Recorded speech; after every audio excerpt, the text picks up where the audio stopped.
Hello મિત્રો, તો કેમ છો? આગળના ટોપિકમાં આપણે ચર્ચા કરી હતી સ્ત્રીકેસરની રચના, પુકેસરની રચના. તો આપણે ચેપ્ટરની પણ ચર્ચા કરી હતી કઈ રીતે ચેપ્ટરમાં શું આવશે. તો મિત્રો તમે જોઈ જશે બધું આકૃતિઓ સાથે, આકૃતિઓ પણ યાદ હશે તમને.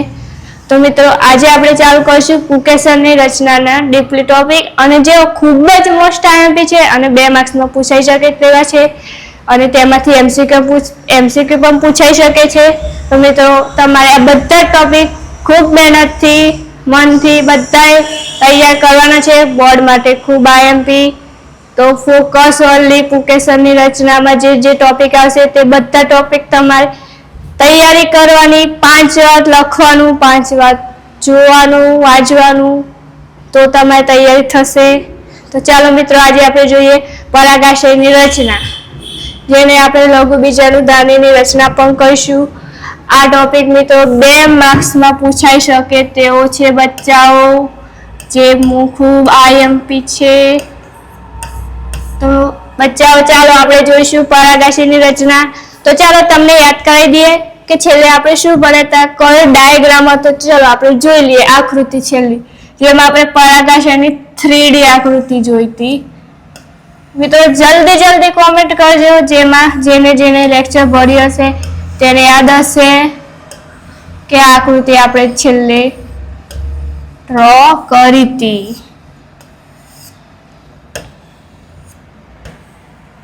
મિત્રો તમારે આ બધા ટોપિકની પીડીએફ જોતી હોય તો અમારા એડસ બઝ ચેનલને સબસ્ક્રાઇબ કરી દો, શેર કરી દો તમારા મિત્રોને, અને લાઈક કરી દો.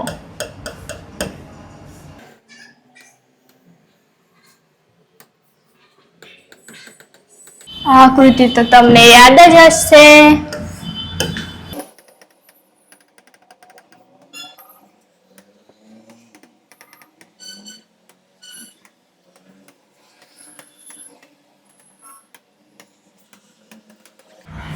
તો મિત્રો આ આકૃતિ આપણે છેલ્લે જોઈ હતી, તો જલ્દી યાદ કરી દે. માઇન્ડમાં પણ તમે જેમ ફોટો આપણે કોઈ વાત યાદ હોય તે રીતે આકૃતિ પણ યાદ કરી લેવાની. તો ચાલો આપણે જોઈએ પરાગાશયની રચના, એટલે કે લઘુબીજાણુધાનીની રચના. તો પરાગાશય દ્વિખંડી હોય છે. આપણે આકૃતિ દ્વારા સમજીએ, કેમ કે પ્રેક્ટિકલ સમજીશું તો જ આપણે માઇન્ડમાં થોડું બેસશે. તો પરાગાશય કહેવાય જેમાં પરાગાશય દ્વિખંડી, એટલે કે પરાગાશય એક આ ખંડ અને આ ખંડ, એટલે પરાગાશયને આપણે દ્વિખંડી કહીશું. જેમાં દરેક ખંડમાં 2 કોટરો, એટલે કે આ 2 કોટરો 1 અને 2, એક ખંડમાં 2 કોટરો, તે જ રીતે 2 ખંડમાં 4 કોટરો હોય, તેથી આપણે તેને ચતુષ્કોટરીય પણ કહીશું. દરેક ખંડ તેની લંબાઈને અનુસરીને આયામધરીઓથી છૂટા પડે છે. પરાગાશય 4 ખૂણે ચતુષ્કોણીય રચના ધરાવે છે, એટલે કે 1, 2, 3 અને 4. તેથી આપણે તેને ચતુષ્કોણીય રચના કહીશું. તેમાં લઘુબીજાણુધાની 4 ખૂણે આવેલી હોવાથી તેને ચતુષ્કોણીય રચના કહીશું. ત્યારબાદ લઘુબીજાણુધાની વિકાસ પામી પરાગકોથળીની રચના કરે છે, જે પરાગરજથી ભરેલી હોય છે. તો પરાગરજ બધાને દેખાય જ છે. ત્યારબાદ આપણે જોઈએ લઘુબીજાણુધાનીની રચના, કેમ કે પરાગકોથળીમાં વિકાસ પામે છે અને તે પરાગરજથી ભરેલી હોય છે.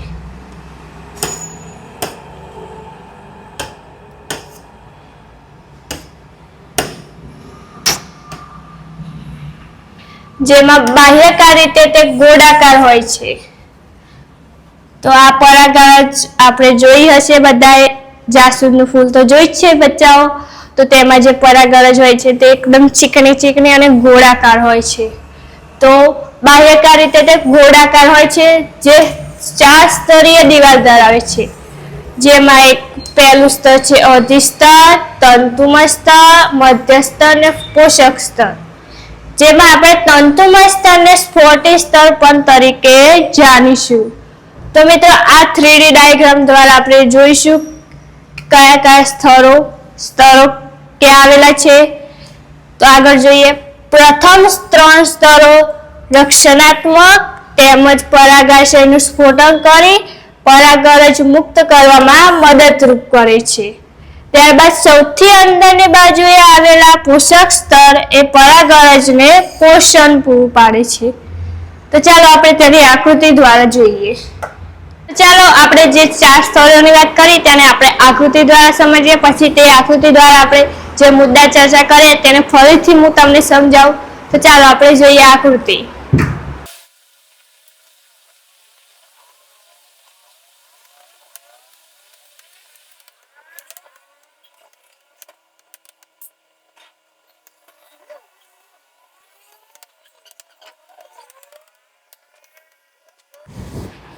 તો મિત્રો આપણે આગળ 4 સ્તરો વાત કરીએ તો આ આકૃતિમાં આપણે જોઈએ કે 4 સ્તરો ક્યાં છે, ક્યાં આવેલા છે, કયા કયા છે. તો ચાલો જોઈએ.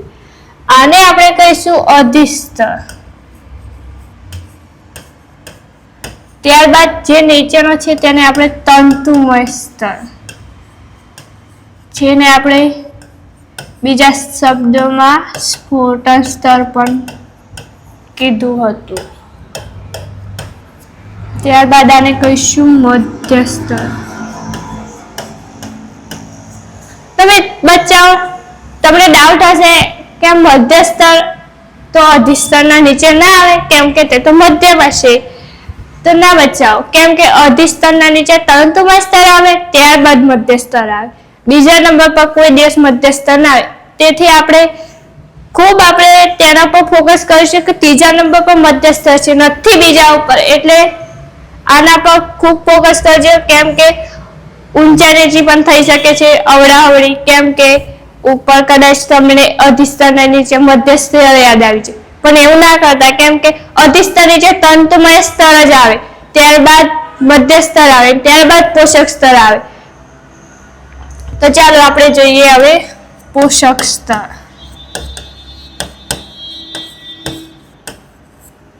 આને કહીશું આપણે બીજાણુજનક પેશી.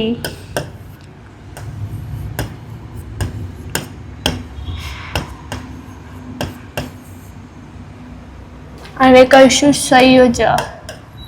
બચ્ચાઓ તમે પણ આ નોટમાં ડાયાગ્રામ બધા દોરવાના છે કેમ કે આ સ્તરો પૂછાઈ શકે છે. 2 માર્ક્સમાં આ ટોપિક પૂછાય તેવો છે, તેથી તમારે પણ દોરવાના રહેશે. એવું નહીં કે મેડમે દોરે એટલે અમારે નહીં દોરવાના.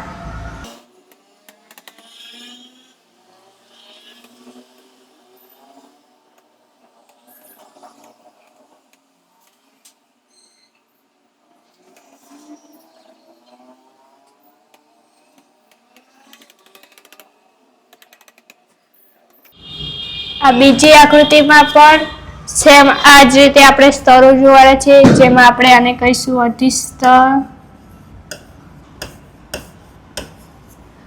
આને કહીશું તંતુમય સ્તર,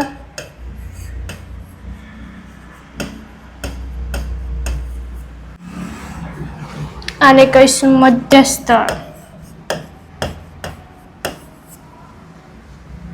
આને કહીશું પોષક સ્તર.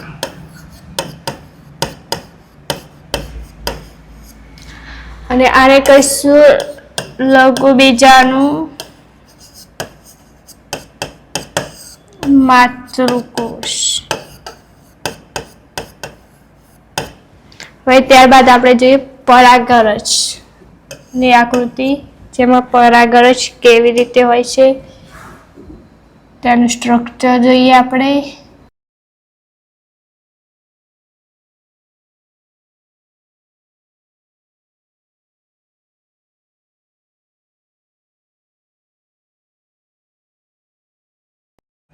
આને કહીશું આપણે પરાગરજ.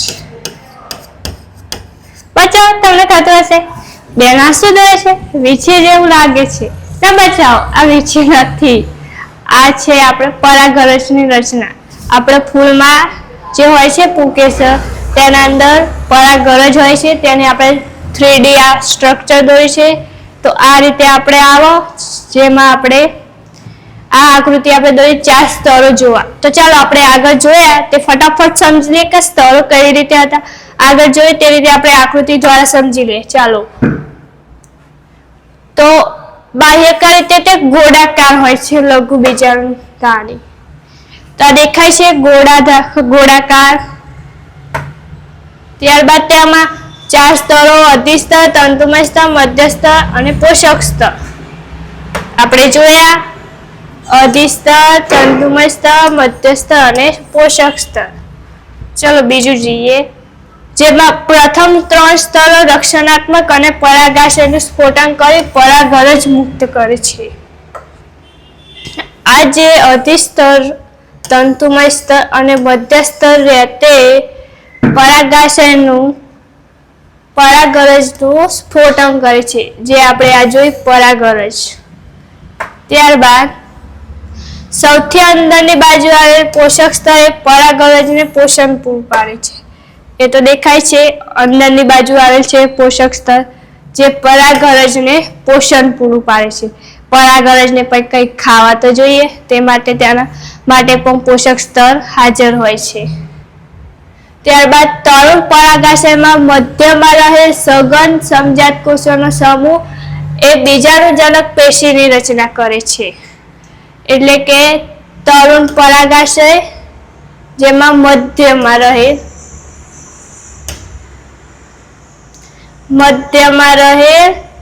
સમજાત કોષોનો સમૂહ, એટલે 1, 2, 3 અને 4 જે સમજાત કોષોના સમૂહ છે, તે સમજાત કોષોના સમૂહ બીજાણુજનક પેશીની રચના કરે છે. તો ચાલો આપણે આજે આ આકૃતિ જોઈ. હવે આગળ જોઈએ લઘુ બીજાણુજનનની રચના. મિત્રો, આ ટોપિક પણ 2 માર્ક્સ માટે ખૂબ આઈએમપી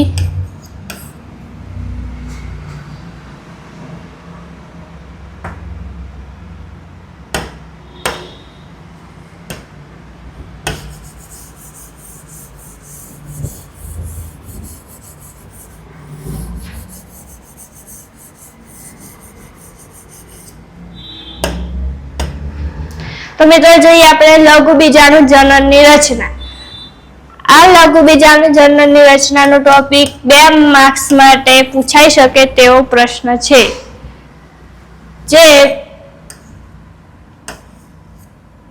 2025માં બોર્ડમાં પૂછાયેલો હતો. તો મિત્રો આ ટોપિક પર તમારે તૈયાર કરવાનું રહેશે. તો ચાલો આપણે જોઈએ લઘુ બીજાણુજનન. પરાગાશય વિકાસ પામે ત્યારે બીજાણુજનક પેશીના કોષોનું અર્ધીકરણ થાય. જે કોષોનું અર્ધીકરણ થતા લઘુ બીજાણુ ચતુષ્કનું નિર્માણ થાય છે. તો જોઈએ, પરાગાશય જ્યારે વિકાસ પામે છે ત્યારે બીજાણુજનક પેશીના કોષોનું અર્ધીકરણ થાય છે.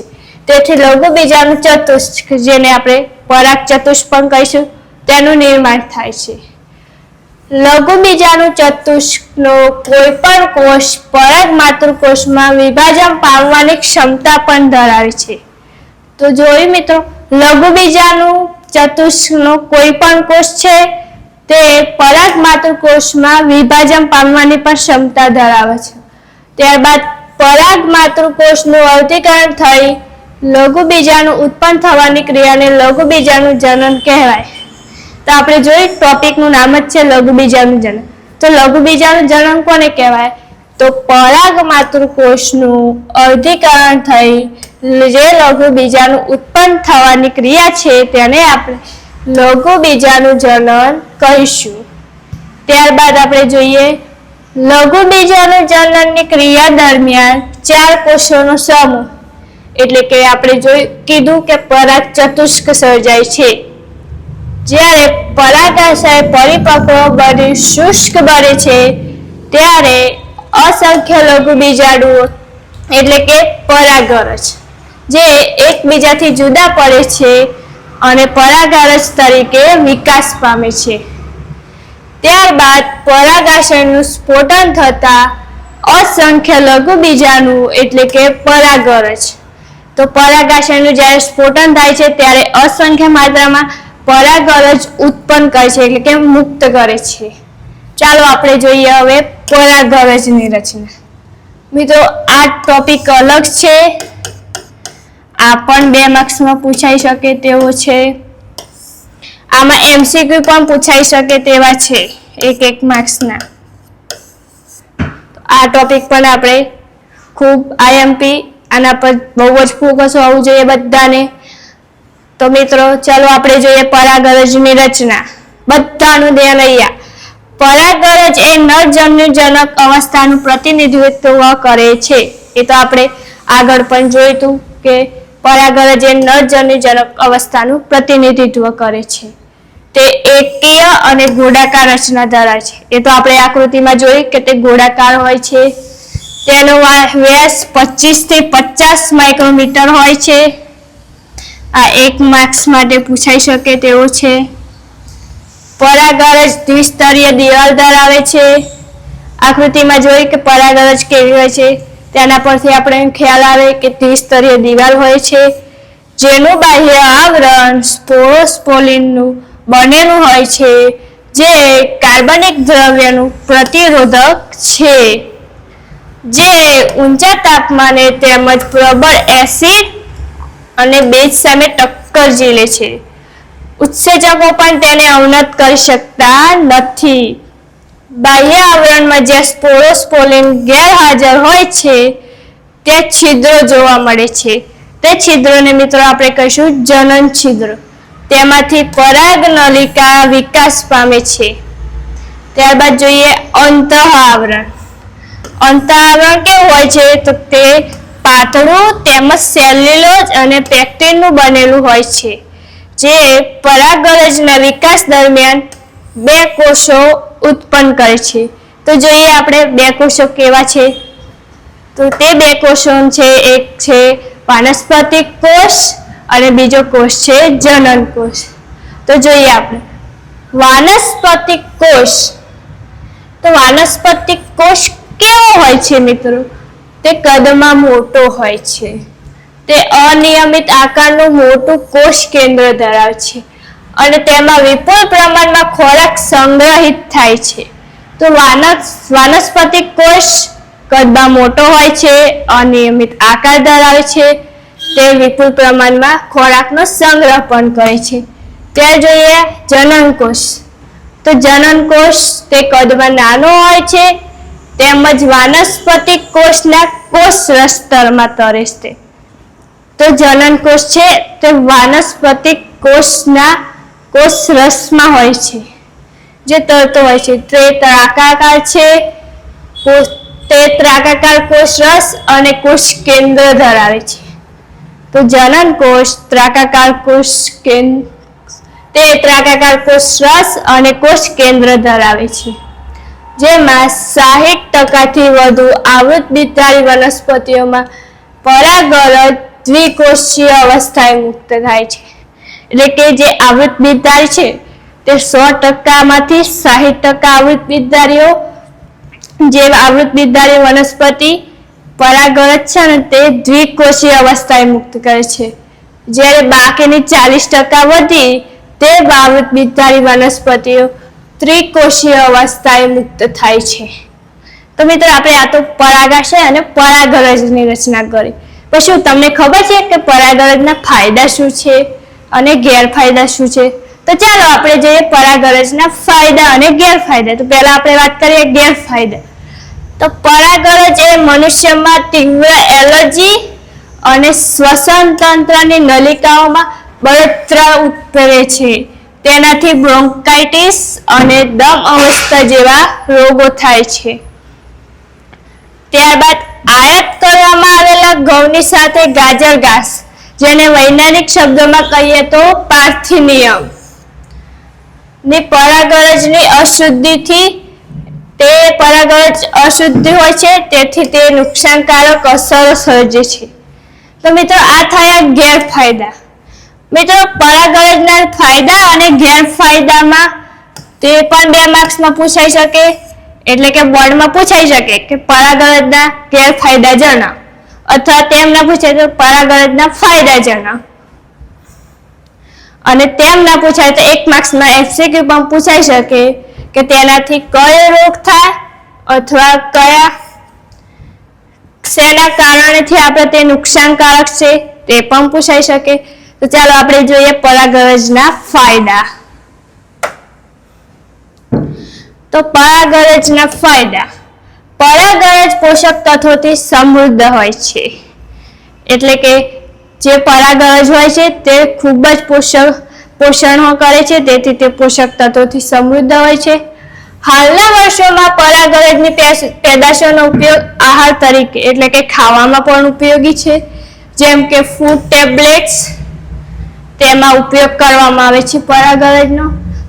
પશ્ચિમી દેશોમાં પરાગરજની પેદાશો બજારમાં ટેબ્લેટ્સ તેમજ સિરપ તરીકે ઉપલબ્ધ છે, જે રમતવીરો અને રેસમાં ભાગ લેતા ઘોડાઓના દેખાવમાં વધારો કરે છે. એટલે કે જે રેસમાં ભાગ લેતા ઘોડા, તેમની આંખોનું તેજ વધારવા માટે પરાગરજનો પણ ઉપયોગ કરવામાં આવે છે. ત્યારબાદ પરાગરજની જીવિતતા, એટલે કે પરાગરજ કેટલા સમય સુધી જીવિત રહી શકે છે. કેમ કે મનુષ્ય પણ કોઈ આખી જિંદગી રહેતો નથી જીવિત, તેમ પરાગરજને પણ આયુષ્ય તો હોય. તો આપણે જોઈએ પરાગરજની જીવિતતામાં ભિન્નતા જોવા મળે છે. પરાગરજ પોતાની જીવિતતા ગુમાવે તે પહેલા તેનું પરાગનયન થવું જરૂરી છે.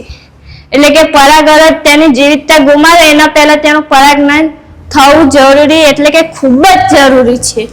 ત્યારબાદ આપણે જોઈએ ધાન્ય વનસ્પતિઓ જેમ કે ઘઉં અને ડાંગરમાં પરાગરજ મુક્ત થાય પછી 30 મિનિટમાં તેની જીવિતતા ગુમાવી દે છે. તો પરાગરજ જે ધાન્ય વનસ્પતિ છે ઘઉં અને ડાંગર, તેમાં તે પરાગરજ મુક્ત થાય તેના પછી તે 30 મિનિટમાં તેની જીવિતતા ગુમાવી દે છે, એટલે કે તે મરી જાય છે. ત્યારબાદ રોઝેસી, લેગ્યુમિનોજી અને સોલેનેસી કુળની વનસ્પતિઓમાં પરાગરજ ઘણા મહિના સુધી જીવિતતા ગુમાવતી નથી.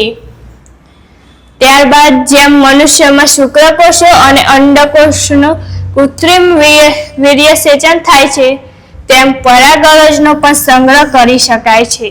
એટલે કે મનુષ્યમાં જેમ શુક્રકોષો અને અંડકોષનું આપણે કૃત્રિમ રીતે વીર્યસેચન કરી શકીએ છીએ અલગ અલગ પદ્ધતિઓ દ્વારા, તે જ રીતે આપણે પરાગરજનું પણ સંગ્રહ કરી શકાય. પરાગરજને પ્રવાહી નાઇટ્રોજનમાં -196 ડિગ્રી સેલ્સિયસ તાપમાને વર્ષો સુધી સંગ્રહ કરી શકાય, જેને આપણે પરાગનીતિ તરીકે તેનો ઉપયોગ થાય છે. તો પ્રવાહી નાઇટ્રોજન જે -196 ડિગ્રી સેલ્સિયસ તાપમાને પરાગરજને રાખવામાં આવે છે અને તે તાપમાને વર્ષો સુધી તેને સંગ્રહ કરી અને તેનો પરાગનીતિ તરીકે ઉપયોગ કરાય છે. અને પાક સંવર્ધન કાર્યક્રમોમાં એ બીજનિધિ તરીકે કાર્ય કરે છે. તો મિત્રો આ થઈ આપણું પરાગરજના ગેરફાયદા અને ફાયદા. તો આજે આપણે જોયું પુંકેસરની રચનાના બધા જ ભાગોની ડિટેલ ચર્ચા કરી, જેમાં આપણે પહેલા જોયું પરાગાશયની રચના, ત્યારબાદ જોયું લઘુબીજાનું જનન, ત્યારબાદ જોયું પરાગરજની રચના અને તેના ગેરફાયદા અને ફાયદા. તો મિત્રો આજે જેટલા ટોપિક આપણે ચલાય તે બધા ખૂબ જ આઈએમપી છે, જે એમસીક્યુ માટે પણ પૂછાઈ શકે છે અને તે થિયરિટિકલ પણ પૂછાઈ શકે છે, પણ તે 2 માર્ક્સથી વધારે તો નહીં જ પૂછાય. તો મિત્રો આ જોઈએ આપણે આજે પુંકેસરની રચના. તો હવે આપણે મળીશું બીજા લેક્ચરમાં. તો મિત્રો આજની પીડીએફ તમારે જોતી હોય તો તમે કોમેન્ટ સેક્શનમાં કોમેન્ટ કરી દેજો પીડીએફ, અને તમે જો નવા હો તો અમારી ચેનલને સબસ્ક્રાઇબ કરી દેજો, શેર કરી દેજો તમારા બીજા મિત્રોને અને લાઈક કરી દેજો.